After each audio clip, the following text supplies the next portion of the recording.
our civil service exam was the toughest.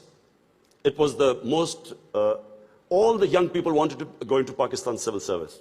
It was the toughest exam. We had the best talent that came up. And in 60s, the reason we progressed, one of the main reasons, was a civil service of very high quality.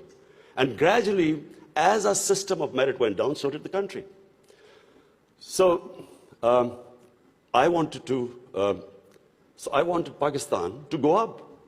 And as I said, I saw UAE going up. The way each year you came, it changed. It got better and better. And similarly, and of course the greatest example is China. For me, the thing about China, which is just remarkable, no nation in the history of mankind has done what China has achieved.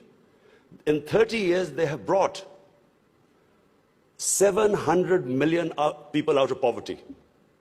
It is just a phenomenon which has never happened in human history. And of course, my motivation, again, of